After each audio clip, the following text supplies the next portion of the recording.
This is Global CEO Magazine, where we bring you in-depth, productive conversations with leaders who drive change across industries.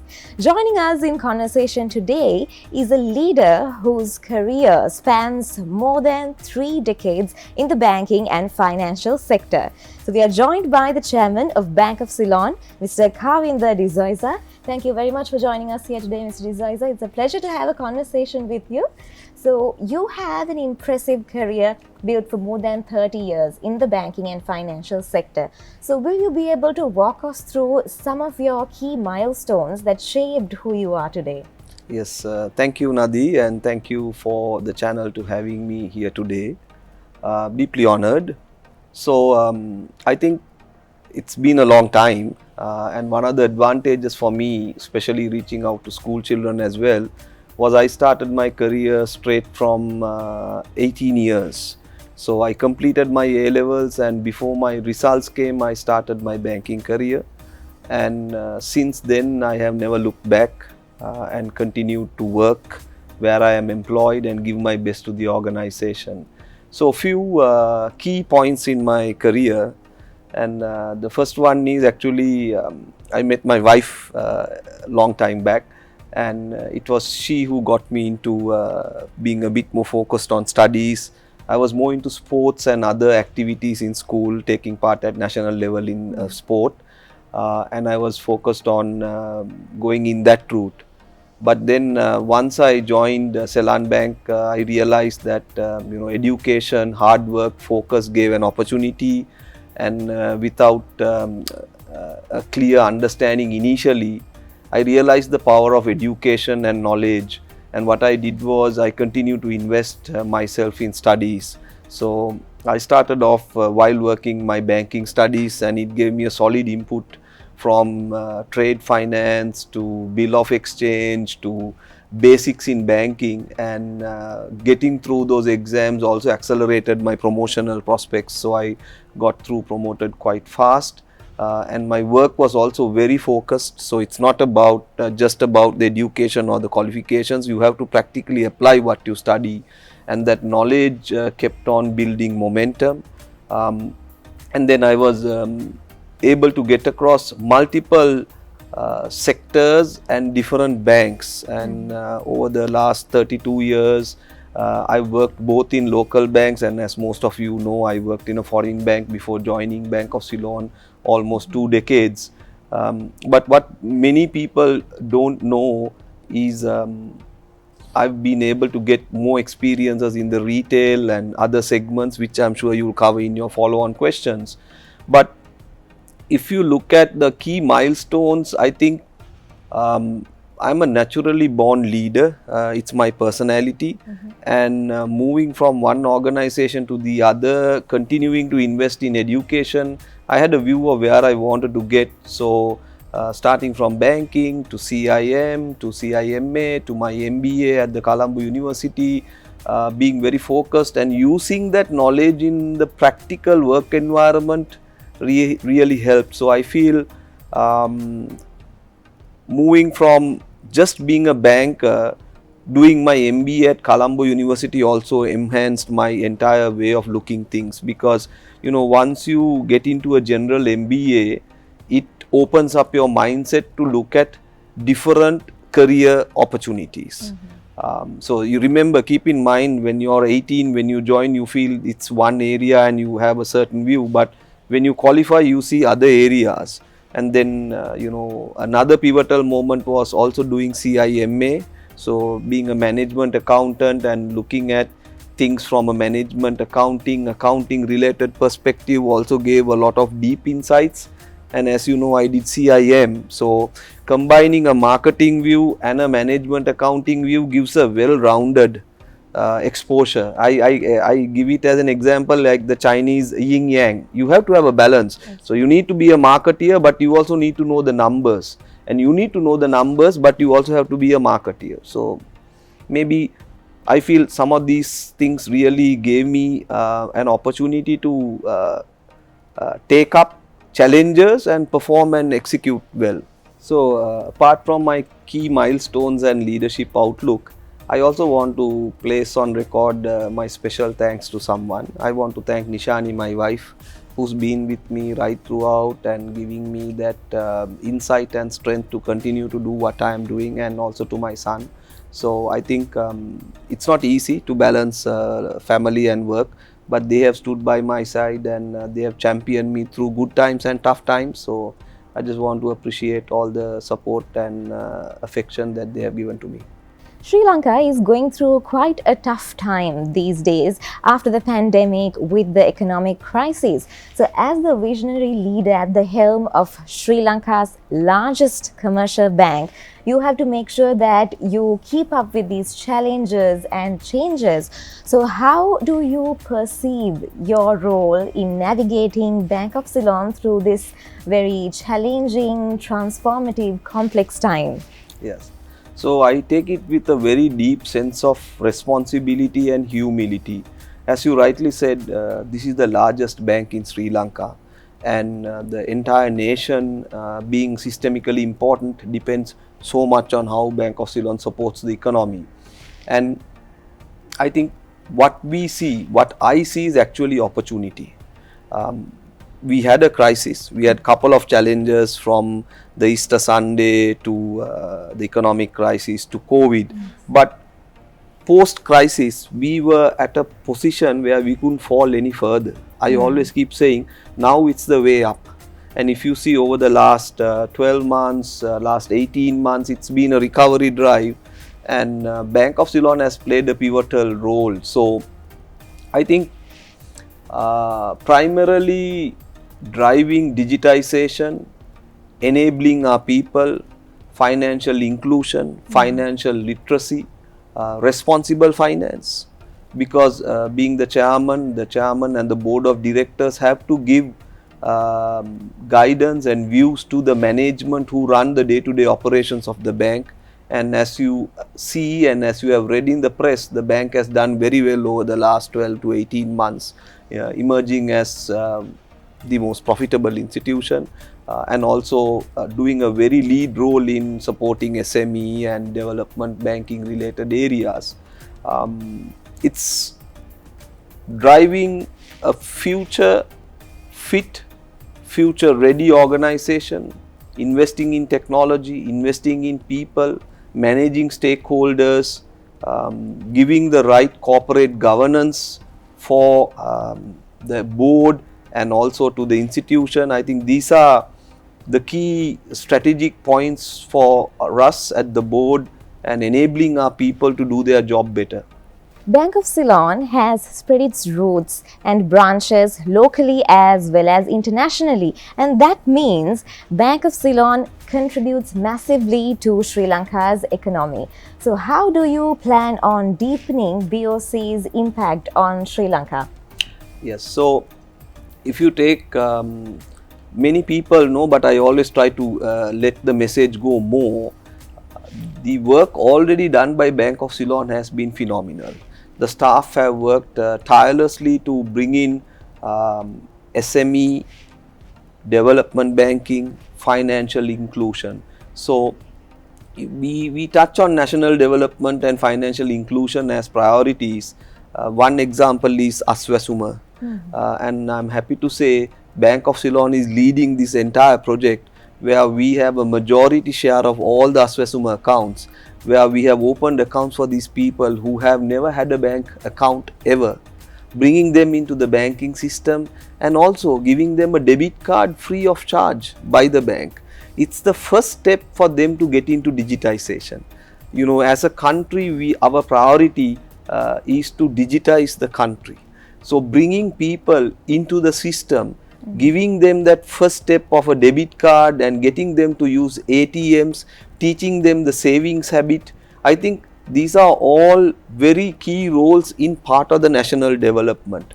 A lot of people talk about lending, but also the habit of saving. Today we are happy to say even the people who are drawing Aswasuma are saving something. So I think that's a great example of what Bank of Ceylon has done. And our SME portfolio and our development banking work that we have done, I think is industry leading, because in Sri Lanka we don't have a development bank, and the existing commercial banks are the people who are doing the development banking. And Bank of Ceylon has taken part in very strategic projects from many industries. I will take another day to explain the industries, but at a macro level, supporting infrastructure, key growth areas, all of these things are enabling. I mean, we are very focused in helping industries which are developing import substitution. Imagine we spend millions of dollars to bring in certain, let's say, what type of equipment or raw material or processing. If that can be done in Sri Lanka, that also helps to save foreign exchange outflow.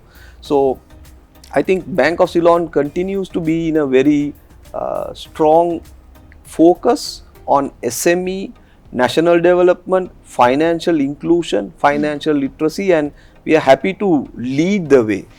And also in development is called revival. The economy is picking up, and those businesses that had a difficult time, Bank of Ceylon has continued to support them and give them that opportunity to revive and come up. So in the last 12 months, we have seen certain businesses doing absolutely well. And as we talk, our business revival unit is engaging so many clients and giving them that chance to get back into strong business. So I think that's also a national role that I think Bank of Ceylon is leading at an industry benchmark which others are also following. As a large organization in Sri Lanka, there is also a responsibility to bring up other smaller organizations, which definitely impacts greatly on the Sri Lankan economy. And what you said about helping small scale enterprises and even Asvasuma itself is a testament to the massive impact that BOC is making on Sri Lanka. So thank you very much for that. Then moving on to my next question, you have a vast experience spanning investment banking, capital markets and mergers and acquisitions. So how do you really apply this experience in guiding, in directing BOC? So first, I must say we have a very talented and experienced team. I am very happy to say the entire corporate management and the executive management are multidisciplined. They are all having very good degrees and with classes, and their experience and knowledge helps my life easier and for the board as well, because we all understand what we are talking. That itself is easy for us to move things forward faster. And then I think one of the main things that I get is I always get people to think outside the box. And when I say outside the box, it's not about shortcuts or doing things in a fast way. I continue, and the board continues to give insights. We have to have the highest level of ethics, highest level of governance, and then around that we get people to think. And I think one of my strengths has always been to get ideas from people.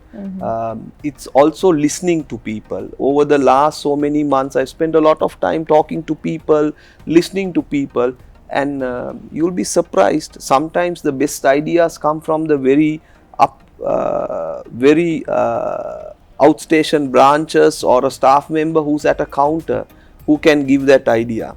I can relate to them because in my career I have done that job. So sometimes they find it when I go and ask, what's your time, what do you do? I might just go in as a customer and ask what's happening. And I think those are the type of communication skills and integration. Part of leadership is getting people to also give their ideas. We have to show that. And then obviously, as you rightly said, I continue to be engaged in global bodies. So my knowledge, whether it's being on the Global Council of CIMA in the UK or taking part in other global training programs, I try to bring that knowledge and share it with the people. And to some extent, that's original thinking. And you have to bring something that is of value to every member, and then they can engage using that to create opportunities. And then over the last couple of decades, my knowledge on investment banking, development banking, capital markets, M&A, structuring, risk management, corporate governance, it helps. As you know, I am the chairman of Bank of Ceylon, UK, and that means the bank is regulated by the Bank of England. So I need to ensure and comply to all those regulations. There is a lot of good practice and good governance that comes in, and I'm happy to share that with our team as well. So bringing global best practices, putting it to our system, and our people, giving them the ability to learn and execute on that is also an advantage for me, which I feel is very fulfilling. And like they say, when you're a leader, you have to be smart, but you have to surround yourself with even smarter people. So although even if you have a smart, capable team, sometimes you face challenges. So what are some of the biggest challenges faced by BOC, and how do you plan to navigate them? I think the key thing is navigating economic uncertainty. Whether it's US tariffs, which is a very hot topic that's happening, and then ensuring business continuity in various patterns. Because remember, Bank of Ceylon is a large institution, so even the weather could impact the agriculture, or some other factors could impact. So there are multiple areas that we have to balance and give guidance to our team and leadership. Then creating a good corporate governance, risk management, transparency, and having the latest systems. So we continue to invest in the systems. As you know, 3 years back, when the crisis hit, all across Sri Lanka, many people had to pause their investments. Whether it's technology, whether it's people, whether it's marketing, most of these had to be slowed down. So now we are accelerating those investments. So we are focused on bringing the latest systems, investing in people. So those are areas which we are prioritizing, and also getting all our stakeholders to understand the broader role of Bank of Ceylon. Engaging multiple stakeholders is critical, and in these stakeholders we have to engage and partner our staff, our workforce, our unions, the regulator, our Ministry of Finance, which is the shareholder. Getting all of them to get these perspectives and creating that balance is critical for the board, and we as a board are continuing to focus on giving priority to that. Absolutely, and since you are surrounded by a very capable team, I'm sure you will be able to face these challenges head on and very successfully. So you have been involved in the formation and merger of major banks in Sri Lanka. So how does this experience influence your vision, your direction for BOC? Yeah, at a very young age, I was able to get this opportunity, and I think fundamentally it boils down to something I believe, and that is culture. Integrating culture is the most difficult thing. I think empirical evidence and theoretical observations will say that aligning cultures are difficult, but people have to actually go through it to realize what that means. So especially when you merge two banks, the two distinct institutions have two distinct cultures, and then bringing them together and bringing the best out of it and getting them to work. So again, I like to talk about, when you have a team, you have to, the concept of forming, storming, norming and conforming. That's generally what you learn in your MBA or your management studies. So forming and storming, those stages are very frictional points, but then people start to perform and conform. Getting them to come to that is the critical point. Then everyone works together having an alignment. So at an early stage, getting that experience really helped me to understand a theoretical perspective in an actual practical sense. And believe me, sometimes it's not easy, it takes time, and we need to have very intelligent conversations and hard work to bring them together. And then I was involved in another bank, which is also a private bank, which is doing quite well.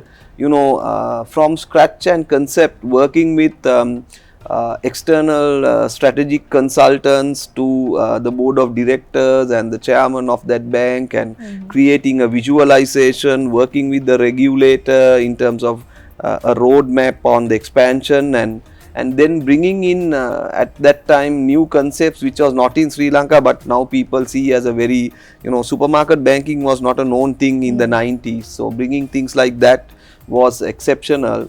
And I think banking continues to evolve, and one thing that's core to my heart is customer service. It's a very simple thing, but one of the most difficult things to do. And we at Bank of Ceylon, myself and the board of directors, continue to give that as a strategic area for the management to focus on. Amazing.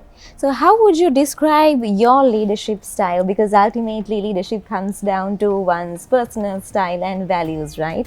And if you can also talk to us a little bit about the core values that you abide by, that would be wonderful. So interestingly, the leadership style, generally in the books what's written is, it's the other people who see my style. So maybe they may have different views, but I am generally a very collaborative person, and I generally like to be responsible in terms of the things that we do. And see, when things are good, there are a lot of people to raise the hand and take the credit. But when things are bad, a lot of people will try to avoid that, saying it's not my issue or not. But I think one of the things that as a leader, and I'm so happy that the board of directors are there with me, we always, give that comfort to the management. We want to show that we work together as a team. We collaborate, we lead, we get outside the box thinking, and when things go good, we will always give that credit to that relevant person. And when things don't go as good or as planned, we will then take collective responsibility, even to things which we were not there even. But it's important that we have that leadership style. And I also have a tendency which my my colleagues who work with me over the years keep saying is, I generally tend to pick people. I am a person who believes in people, and picking and identifying talent early, grooming and investing them and giving that opportunity has, I mean, I've seen so many good results, and it's something very fulfilling for me as well. And then my leadership style, I'm very, very strong on corporate governance and ethics. There is no compromise on that. That has to be. And I think leading by example is very important. So I think teamwork continues to be critical for me. I really value team excellence versus individual brilliance. Bringing these two and having the right balance is critical for a leader and for an organization. So it's a mix of all this that I said, and I continue to encourage people to give ideas. That's absolutely amazing, and I think a lot of people get confused. Something that a lot of people get confused about is they confuse a boss with a leader, where the boss says go, the leader says let's go or follow me.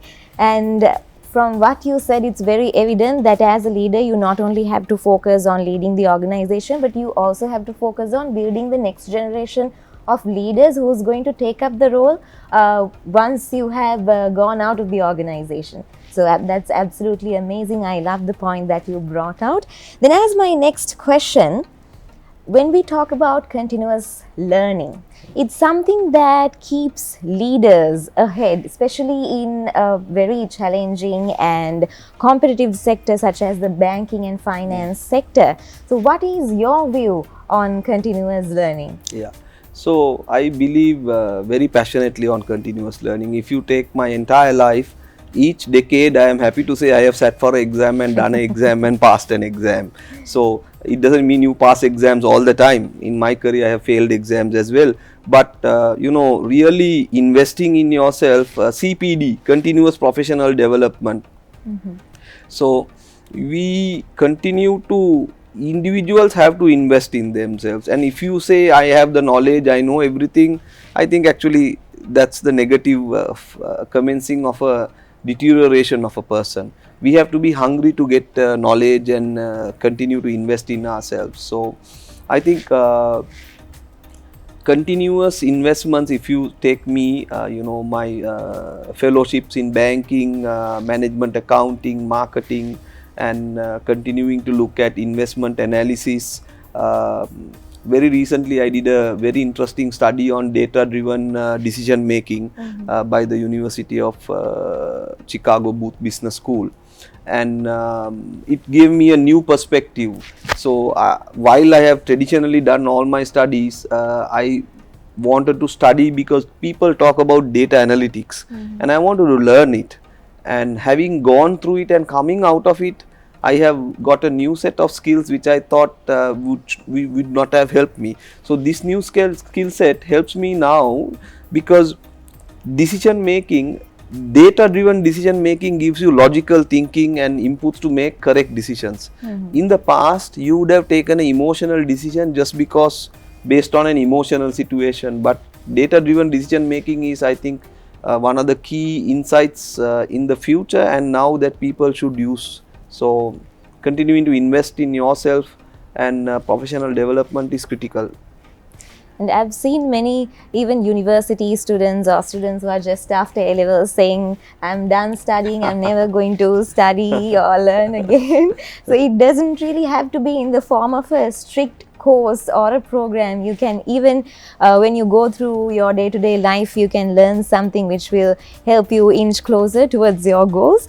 Now, moving on to my next question.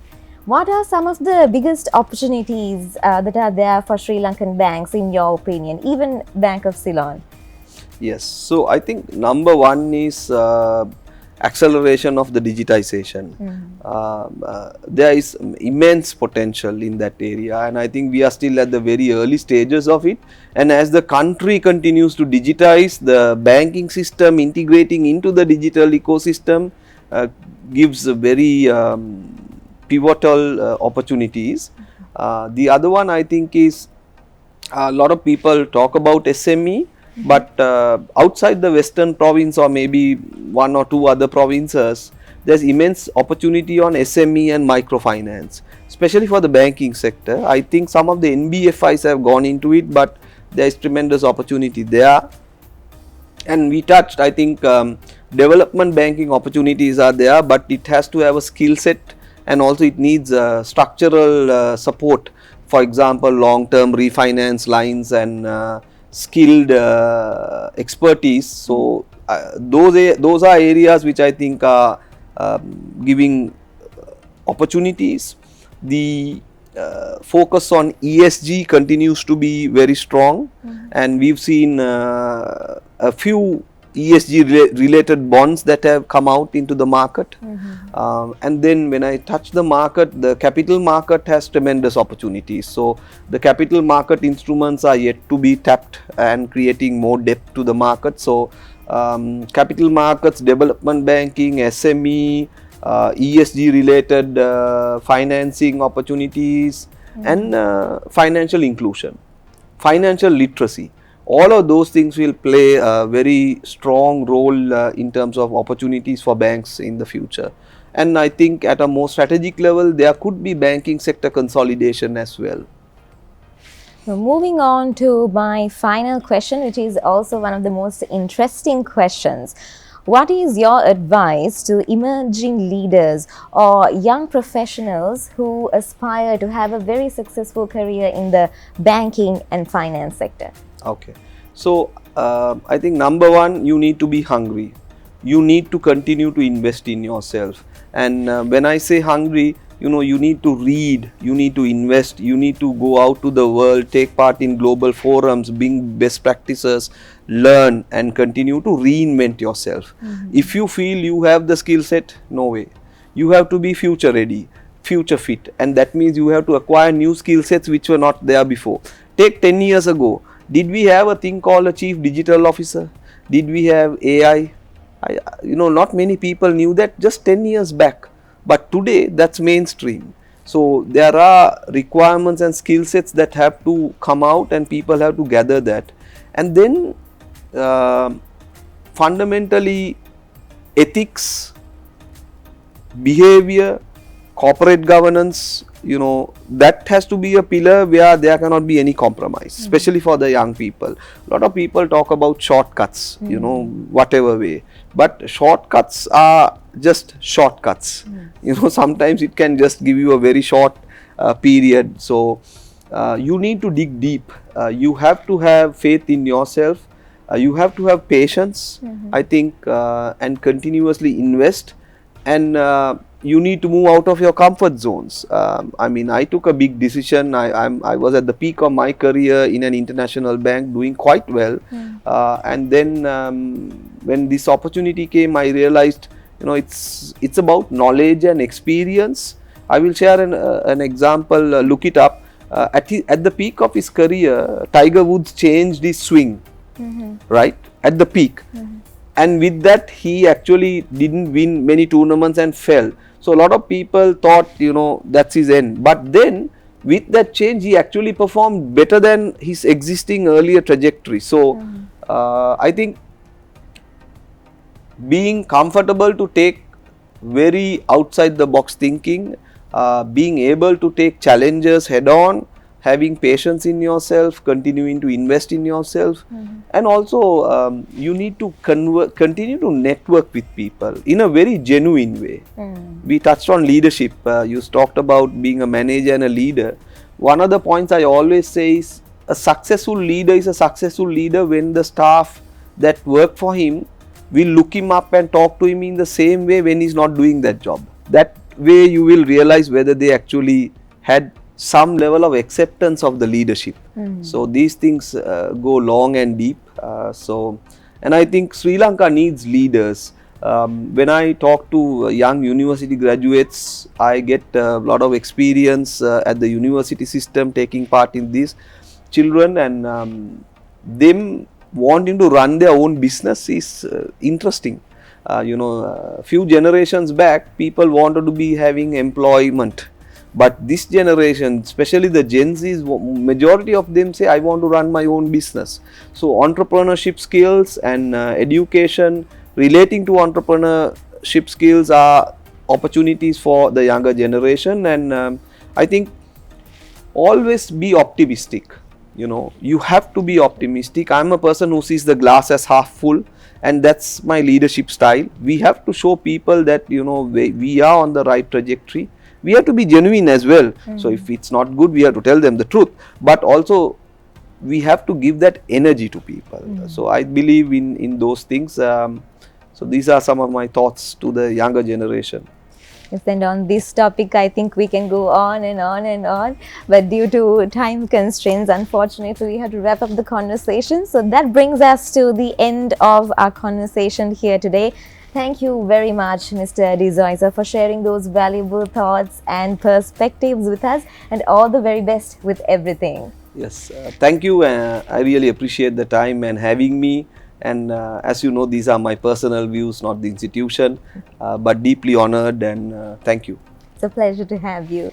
So to all of our viewers, we hope you learned something valuable from this wonderful conversation that will help you move closer and closer towards your goals and targets. Stay tuned for more exclusive conversations like this. This is Global CEO Magazine.